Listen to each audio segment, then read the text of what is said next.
রমজান মাস আল্লাহ রাসূল বলেন, একদিন আল্লাহর রাসূল মিম্বারে উঠেছেন, প্রথম পা যখন রেখেছেন আল্লাহর রাসূল বললেন আমিন। দ্বিতীয় মেম্বারে যখন পা রাখছেন আল্লাহর রাসূল বলেন আমিন। তৃতীয় মেম্বারে যখন পা রেখেছেন আল্লাহর রাসূল বললেন আমিন। সাহাবায়ে কেরাম জিজ্ঞাসা করলেন, ইয়া রাসূলুল্লাহ, এরকম তো মেম্বারে এরকম পা রেখে আমিন বলতে কখনো শুনি নাই, আপনি এরকম আমিন বললেন কারণ কি জানতে চাই। আল্লাহর রাসূল বলেন, সাহাবারা তোমরা শোনো, প্রথম মেম্বারে যখন পা রেখেছি জিবরাইল আলাইহিস সালাম সামনে এসে হাজির হয়ে গেছে, বলছে ইয়া রাসূলুল্লাহ,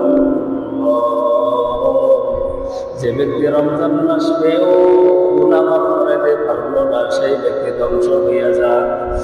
এরপরে যখন পা রেখেছি জিবরাইল আলাইহিস সালাম বলছে ইয়া রাসূলুল্লাহ, যে ব্যক্তি বৃদ্ধা পিতা মাতাকেও জান্নাত কামাই করতে পারলো না ওই ব্যক্তি ধ্বংস হয়ে যায়। আবার যখন তৃতীয় মেম্বারে পা রেখেছেন তখন আল্লাহ রাসূলকে আল্লাহ ফেরেশতা বলেন, ইয়া রাসূলুল্লাহ, যে ব্যক্তি আপনার নাম শোনা মাত্র দরুদ শরীফ পাঠ করে না সেই ব্যক্তি ধ্বংস হয়ে যায়। এই তিনটা কথার উত্তর আল্লাহ রাসূল বলছেন আমিন আমিন আমিন আমিন। এই তিনটা কথার উত্তর আমরা রাসূল কবুল করা হোক। অর্থাৎ জিবরাইল আলাইহিস সালাম পাঠাইছে সংবাদ, আল্লাহ নিয়ে আসছে জিবরাইল, আর রাহমাতাল লিল আলামিন এই আওয়াজটাকে কথাটাকে এই সংবাদটাকে সত্যায়িত করে দিয়েছে, বলছে আমিন আমিন আমিন। আল্লাহর দরবারের সাথে সাথে কবুল হয়ে গেছে।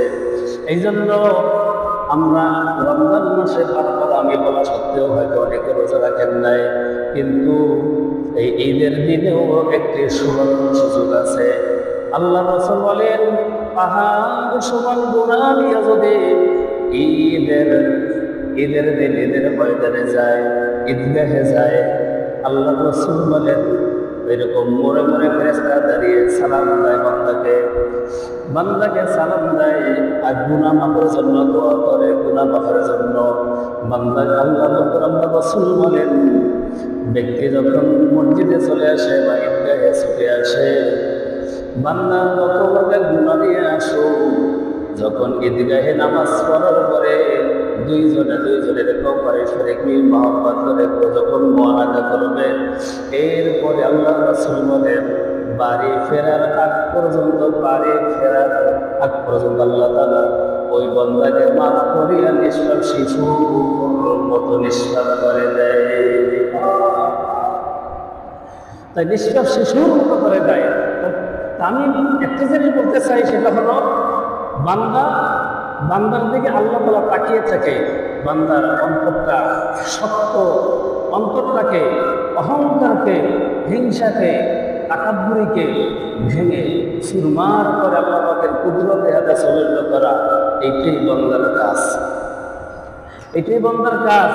এরপরে চেষ্টা, নামাজ, ইবাদত বন্দেগী, হজ যাকাত যাই কিছু করে না কেন, এইটাই কিন্তু নাজাত পাওয়া যাবে না।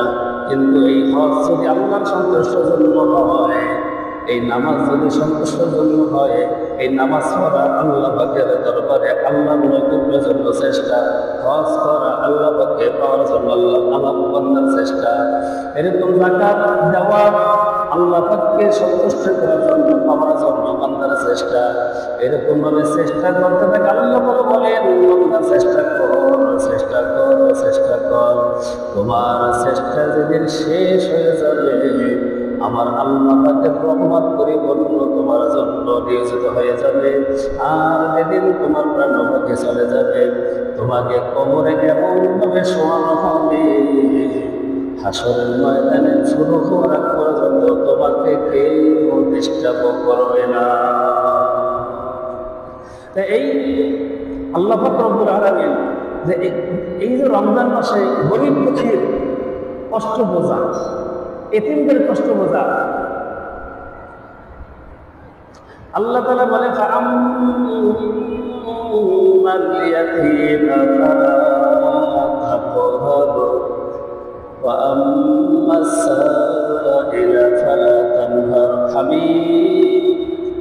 আপনি এতিমদেরকে দমন দেবেন না, এতিমদেরকে আপনি কষ্ট দেবেন না, এতিমদেরকে আপনি গালমন্দ করবেন না, এতিমদেরকে আপনি দূরে সরাই দেবেন না। কারণ আপনি ছিলেন এতিম, যখন আপনি এতিম ছিলেন আপনার মা ছিল না, আপনার যখন বাবা ছিল না, ওই আরবে আপনার মধ্যে আপনাকে দেখার মতো কোনো কেউ ছিল না, তখন আমি আল্লাহ রব্বুল আলামিন আপনাকে আমি নিজে দেখেছি, আমি নিজে আপনার সব সঙ্গে আপনার সহায়ক দিয়েছি। এই অতএব খবরদার আপনার যে এতিম যারা সামনে আছে এতিমদেরকে আপনি খুব আদর করবেন, কদর করবেন, ভালোবাসবেন, তাদেরকে আপনি সব অভাবকে আপনি মোচন করার জন্য চেষ্টা করবেন। এরপর আল্লাহ তাআলা বলেন, এই যে রমজান মাস শেষ, ঈদে অনেক গরিব কাপড় চোপড় কিনতে পারে না, অসহায় খাবার কিনতে পারে না, এরকম সবাই কিনতে পারে না বা কোনো খাবার খেতে পারে না, নতুন কিছু করতে পারে না। আল্লাহ তাআলা তার বন্ধুকে বলেন,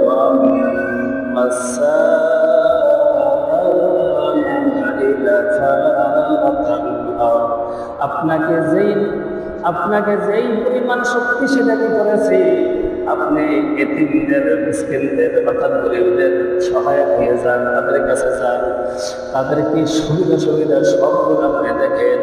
এরপরে আল্লাহ তাআলা বলেন, মা বিনি'মাতি রাব্বিকা ফাহাদ্দিস। আপনাকে আমি যেই পরিমাণ নিয়ামত দিয়েছি, আপনাকে আমি যেই পরিমাণ নিয়ামত দিয়েছি, এই নিয়ামতের বর্ণনাগুলো মানুষের কাছে করে বর্ণনা করে